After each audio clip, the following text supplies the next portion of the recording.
You know what's interesting about this whole idea of this intolerance and this hate and this terrorism thing? I noticed from the debate the other day, wasn't the debate actually, it was this conversation he had. There was this woman who said to McCain, Obama is an Arab. Right. And he said, no, ma'am, he's not an Arab. I thought, oh, this is wonderful. He's repudiating this kind of intolerance and hatred. He said, no, he's not an Arab. He's a good man. I can't trust Obama. I have read about him, and he's an Arab. He is not. No. No, ma'am. He's a decent family man. Right. He said he's a decent citizen. Yeah. Hold on. What if I said to you, what if somebody said, I heard he's a Jew, and I said, no, he's not a Jew, he's all right. Right. I hear a guy's a Catholic. Catholic? No, he's a decent guy. Right. Yeah.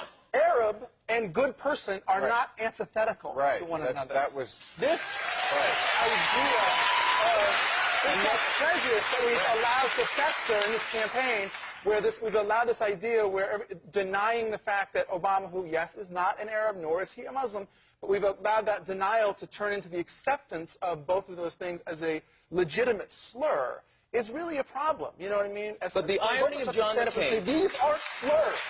These are categories of human beings. Why no one in the media stood up and said that. Instead, they just followed around Joe the plumber and want to interview. But if John McCain... bullshit they do every fucking day over and over again.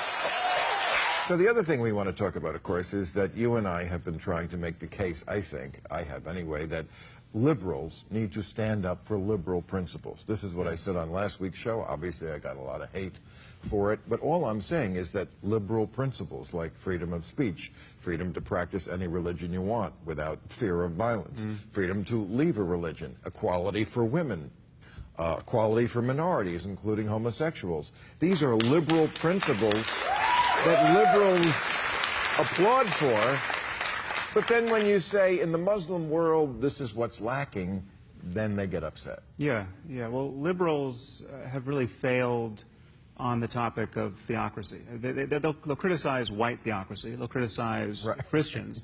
They'll still get agitated over the abortion clinic bombing that happened in 1984.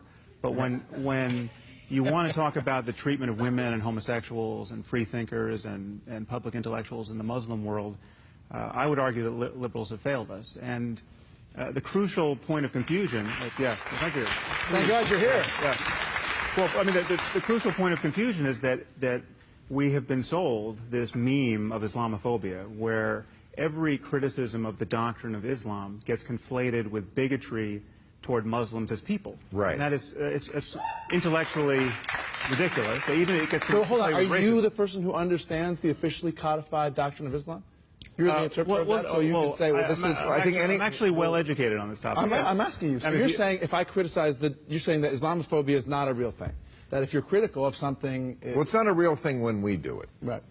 Well, no, it really isn't. I'm not denying that certain people are bigoted against Muslims as people. And that's a problem. Big of you. But But why are you so hostile about this? It's gross. It's racist. It's not. But it's so not. It's like saying those stateless shifty Jew. You're not listening Absolutely to not. what we are saying. You guys are saying if you want to be liberals, believe in liberal principles like freedom of speech, like we are endowed by our forefathers with an inalienable rights, like all men are created equal. Ben, we have to be able to criticize bad ideas. And of course we do. No liberal doesn't want to criticize bad ideas. But Islam at this moment is the motherlode of bad ideas. Jesus. So we have ideas like blasphemy. It is. It's an ugly apostasy. It is one basic liberal well, let me principle unpack is it. tolerance. Let me unpack it. But not for intolerance. No, of course not. But the picture you're painting is, to some extent, true, but is hugely incomplete. It is certainly true that plenty of fanatics and jihadis are Muslim, but the people who are standing up to them, Malala, incredible Muhammad Ali Dadak in Iran, in prison for 9 years for speaking up for Christians.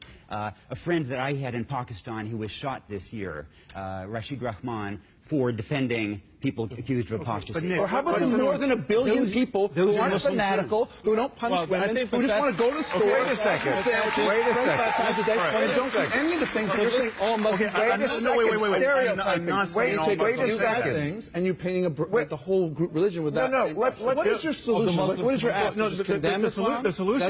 No, the solution is very much what We've Nick killed was more saying. Muslims than they've killed us by an not- awful lot. We've invaded more Muslims. I am not for more killing. An awful lot. And yet somehow we're exempted from these things because they're not really a reflection of what we believe in. We did by accident. That's why we invaded Iraq and put 4 million people. We're not convincing anybody. It's not I'm specifically telling you that I disagree with what you think.